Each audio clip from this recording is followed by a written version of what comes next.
يلد ولم يكن له كفوا أحد। এই তিনটা অত্যন্ত গুরুত্বপূর্ণ সংগঠনের নেতৃত্ব দিয়ে গেছে।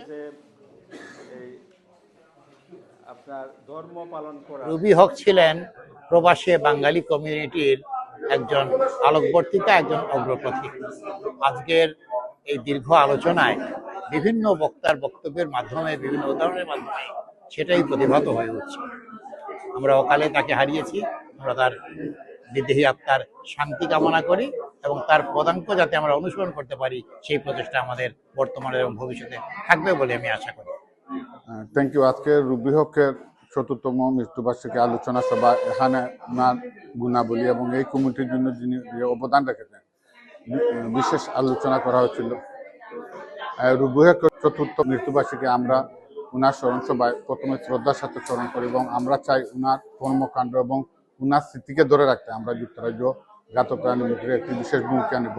আর আপনারা ওনার জন্য দোয়া করবেন, উনি যেখানে থাকেন ভালো থাকেন। জয় বাংলা। আসসালামু আলাইকুম। ফুল ফুটে ঝরে যায় সেই তার নীতি, মানুষ মরে যায় রেখে যায় স্মৃতি। আজকের এই স্মৃতিচারণের অনুষ্ঠানে রুবি হকের খুবই তাড়াতাড়ি চলে এসেছিল জীবনে।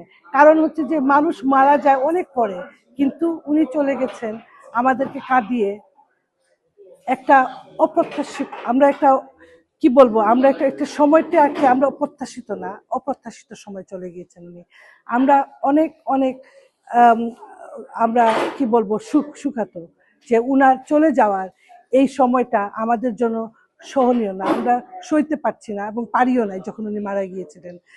এখন হচ্ছে যে রুবি হকের যেই পদচারণা আমাদের জন্য রেখে গিয়েছেন, আমাদের নতুন প্রজন্মদের জন্য, সেটা কিন্তু একটা রোল মডেল কাজ করেছেন, যেটা আমরা চাই আমাদের সমাজে আরো রুবি হক আসুক। আমি রুবি হকের সাথে একজন পথচারী ছিলাম, আজকে আমি আছি, উনি নাই।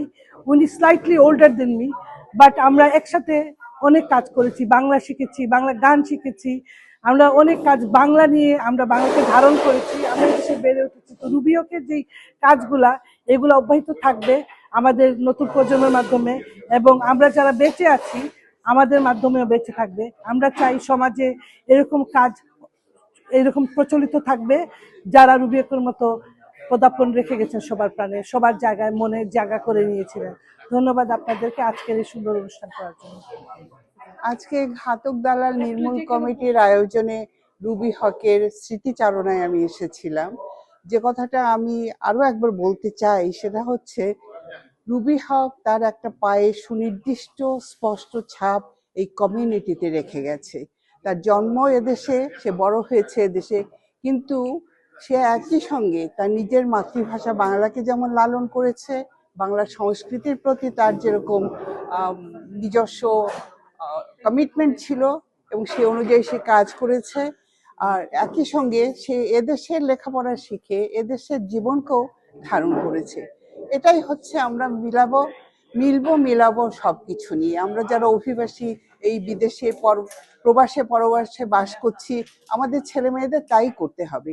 রুবি একটা খুব চমৎকার উদাহরণ রেখে গেছে। আর আমার আরো একটা জিনিস খুব ভালো লেগেছে, এখানে খুব অনাগত একজন তরুণী, তাকে আমি কখনো চিনিনি, আজকে দেখলাম। সেও বলছিল সে 80-র দশকে বাংলা শিখেছে, তার বাংলা শুনে আমি মুগ্ধ হয়েছি। আমি নিজে একজন শিক্ষক এবং আমি নিজে দীর্ঘদিন বেতারের সম্প্রচারের কাজ করেছি। আমি যখন বলছি যে হ্যাঁ, সে সত্যিকার অর্থে সে নিজেকে উন্নীত করতে পেরেছে সেখানে, তার অর্থ এই যে রুবি হককে অনুসরণ করবার মতন মেয়েরা এই সমাজে আছে। আমি ঘাতক দালাল নির্মূল কমিটিকে বিশেষভাবে অনুরোধ করব যে আপনারা পদক্ষেপ নিন এবং এই মেয়েদেরকে বাইরে নিয়ে আসুন।